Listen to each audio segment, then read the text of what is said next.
Welcome to the Women Inspire Aspire podcast. In this episode, I talk to Komal Gupta about art and well-being. Hi Komal, thank you for accepting my invite to appear in the podcast. How are you doing today? Thank you, Venkat, for having me. Wonderful to be here today. Thank you so much. Can you go ahead and tell a bit about yourself, your background, etc.? I am a writer and poet based in Gurugram, Haryana. I write articles and poetry, more of a poet and a social entrepreneur also. And I've been writing for the past 13 to 14 years. Have had a long checkered career in corporate. I have donned many hats and went through many roles. Now, finally, I've settled down on being a writer and a social entrepreneur. I am also the founder of Paperai Connect, literary arts-based well-being platform. We launched it in 2024, so new platform. And right now, my focus is there.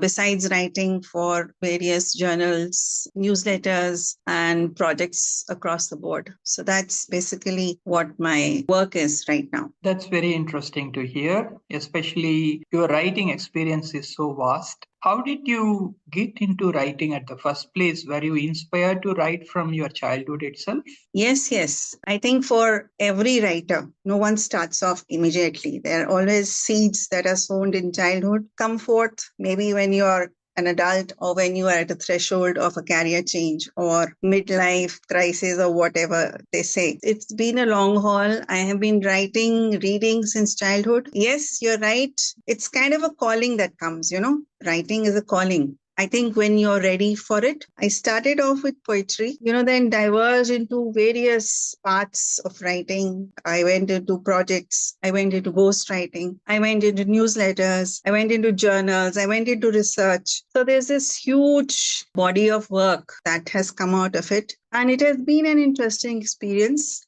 I've grown with it. And to link that writing part to my present work, that is Paperai Connect, literary arts-based platform. I think that's where the culmination has come. And from here, we take it off in another direction towards well-being, towards mindfulness, self-care. So that is the gist of what my writing in the beginning and what it is now turned out to be. Okay, great. So you mentioned about different kinds of writing, journals, newsletters, research, and so on.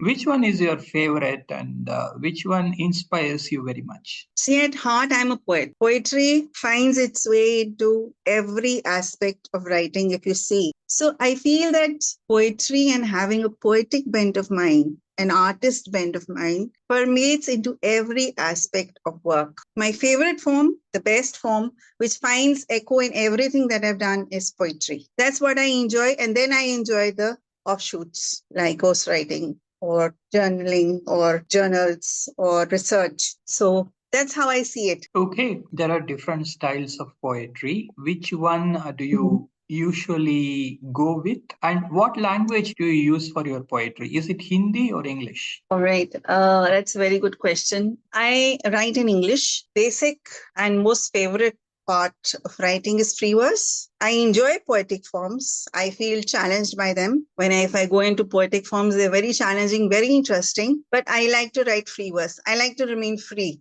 while expressing myself. I don't like being constrained by rules and regulations. Poetry gives you a free hand. You are free to create your own poetic forms, your own methodology, and your own way of writing. The words, you can even invent words of your own, which I think while you're doing poetic forms, you are constrained by the rules. So free verse, that's what my favorite form of poetry is. And it has been an interesting journey writing through it. Okay. So when you say free verse, do you stick to rhythm or are you free of rhythm also? Free of rhythm, free of rhyme, free of all constraints. That's the fun part. You can play around with words. You can play around with structure. You can play around with the forms. If you include them, if you are more creative, you can include forms also and play around with them. That, I think, is the most important part of the creative process for me. I want to create and have fun doing it. I enjoy the process so much that once I finish my poem, I'm literally smiling. Even if it's a sad poem, I'm still smiling just for the sheer joy of writing, the sheer freedom that you get while doing this process. I Yes. can appreciate that, and I can see why you are so happy writing. I just was curious about your definition of boundary between prose and poetry.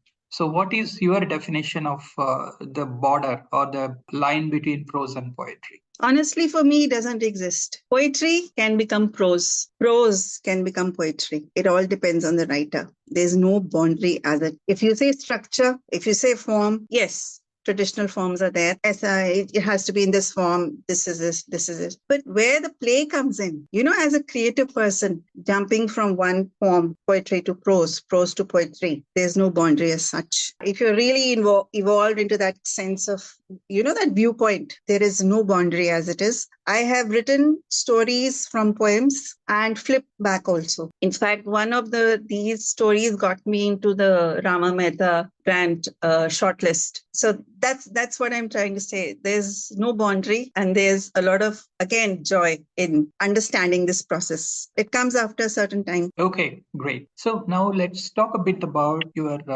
platform that you have built for the well-being. Can you tell us a bit about what it is, how it works? So it's called Paparai Connect. So Paparai has association with Egypt, papyrus, but we use it as in a more metaphorical sense. All right, as paper, as scrolls that have connected civilizations throughout time, making that connect, which over time has not been lost. That connect, the human resonance is still there. That is what, as Paparai Connect, we want to tap into. Be it for well-being, mindfulness, taking care of oneself, and mental health. So our focus is using words, literary arts, all the forms of arts based upon words to go towards mindfulness and well-being.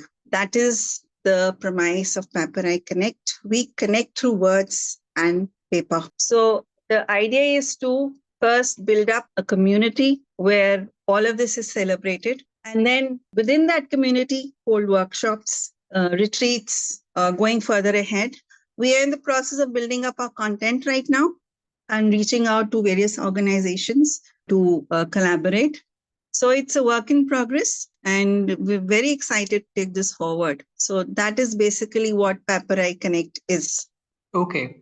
So when you say community, is it just the local community around you, or can people join from different parts of the country through online mode also? Yes, it means community local, it means community national, it means community international. Everything is included. We cannot restrict ourselves to being a small continuum or a small community. This resonance, this human resonance that I talk about, finds its ripples throughout the world. So that is what we want to bring together. Find healing, find happiness, find joy in connecting with each other through words, through poetry, through workshops, happiness retreats. So it will be a worldwide thing. It is a worldwide thing. So we have started working on that through the local level and build it up. Okay, thank you so much for sharing that. We have spoken a lot about your work. Now let's talk about your hobbies and interests. What do you do in your free time? There's no free time. I enjoy my work. All right. My work is my free time. It's not work for me. It is just a creative process. There is a total focus on what I'm doing right now, and free time, whatever free time is intertwined into that. Having said that, I like to read. Again, that is my basic fundamental hobby, I would say. And besides, traveling is there.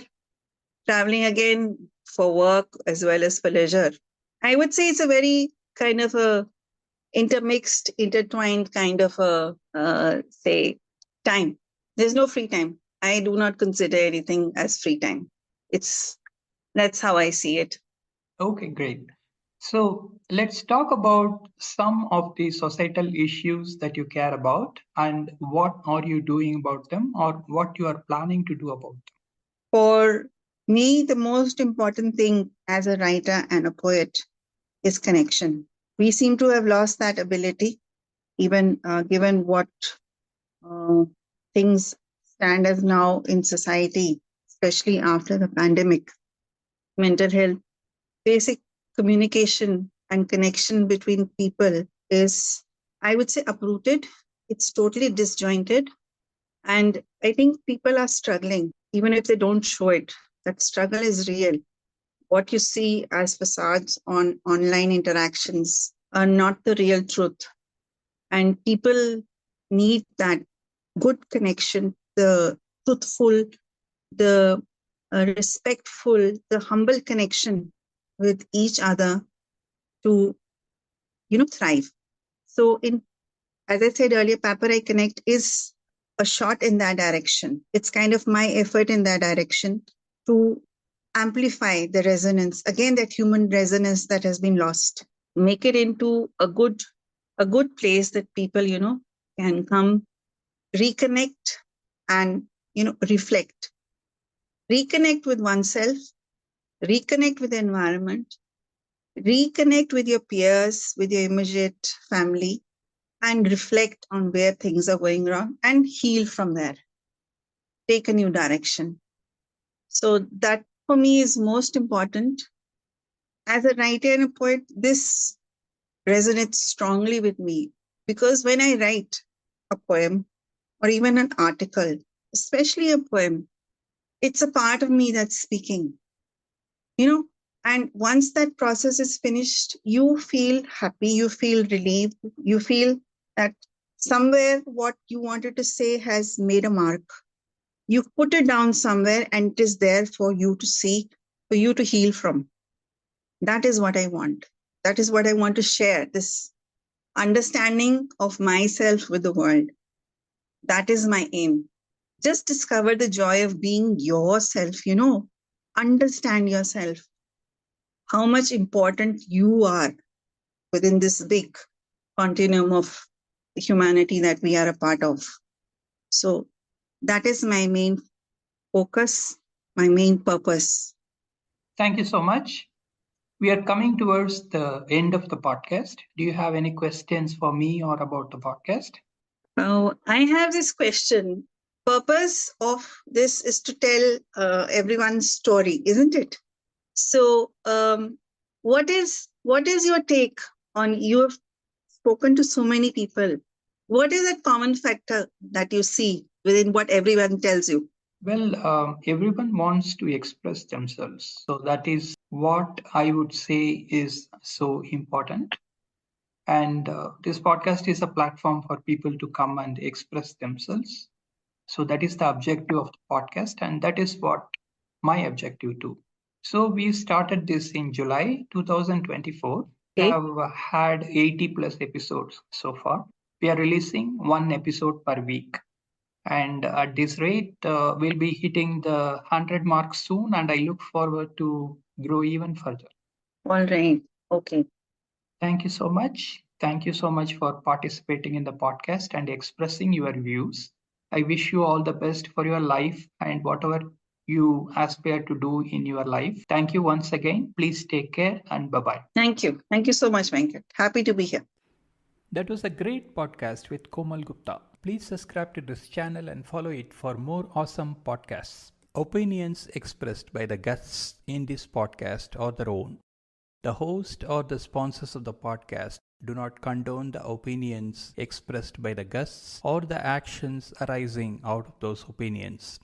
Any decisions or actions that the listeners might take as a result of listening to this podcast must be based on their own judgment and will be at their own risk.